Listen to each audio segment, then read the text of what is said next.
भारत में हर साल हजारों किसान खुदकुशी कर लेते हैं।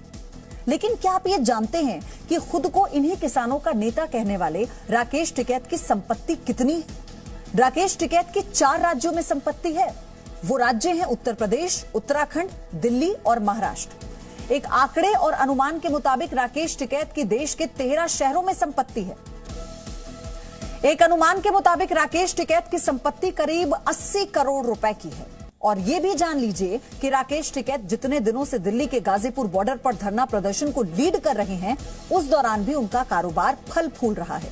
उनकी करोड़ों की संपत्ति और बढ़ती जा रही है। दिल्ली से 130 किलोमीटर दूर मुजफ्फरनगर का सिसौली गांव, ये राकेश टिकैत का गांव है।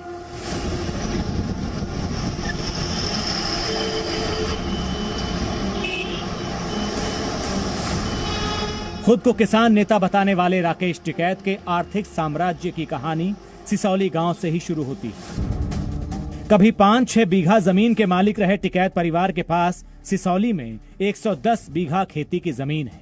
सर्कल रेट के हिसाब से जिसकी कीमत है 4 करोड़ रुपए। इन 110 बीघा जमीन में कुछ राकेश टिकैत के नाम पर है, कुछ परिवार के अन्य सदस्यों के नाम पर और कुछ बेनामी यानी दूसरों के नाम पर।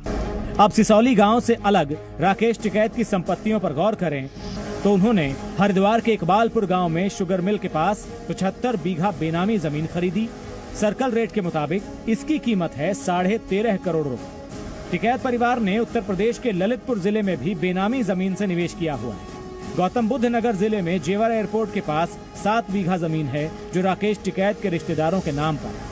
सूत्रों के मुताबिक राकेश टिकैत के पास झांसी, लखीमपुर खीरी, बिजनौर, बदायूं में भी जमीन है। ये जमीन उनके रिश्तेदारों के नाम पर है।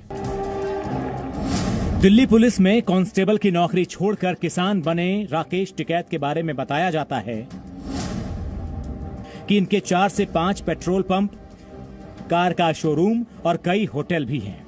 इसके अलावा टिकैत परिवार कंस्ट्रक्शन का कारोबार भी करता है।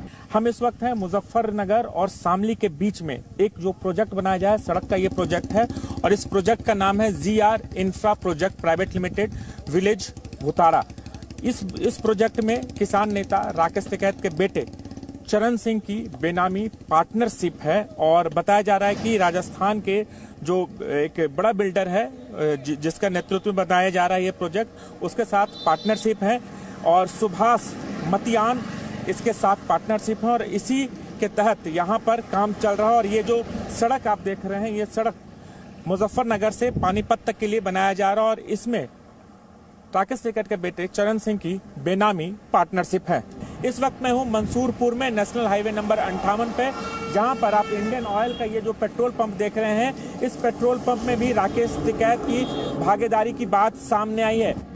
मुजफ्फरनगर शहर में चांदवीर सिंह के 2 पेट्रोल पंप हैं और मंसूरपुर में 1 पेट्रोल पंप है। सूत्रों के मुताबिक इन तीनों पेट्रोल पंप में राकेश टिकैत की भी हिस्सेदारी है। इसके अलावा मुजफ्फरनगर में ही अशोक बालियान के पेट्रोल पंप में भी राकेश टिकैत का पैसा लगा है। बताया जाता है कि रुड़की में 1 पेट्रोल पंप, मारुति शोरूम और 1 होटल में राकेश टिकैत की बेनामी हिस्सेदारी है। इसके अलावा उनके कई ईंट भट्टे भी चलते हैं।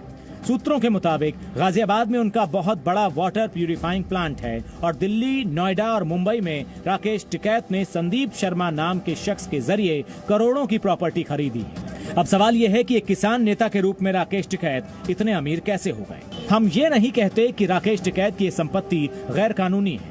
ये संपत्ति उनकी मेहनत की कमाई भी हो सकती है। इस रिपोर्ट के जरिए हमारी कोशिश ये दिखाने की है कि इस देश में एक किसान ऐसा है जिसका करोड़ों का कारोबार है और दूसरे वो किसान हैं जो कर्ज में जीते हैं और कर्ज के बोझ तले ही मर जाते हैं।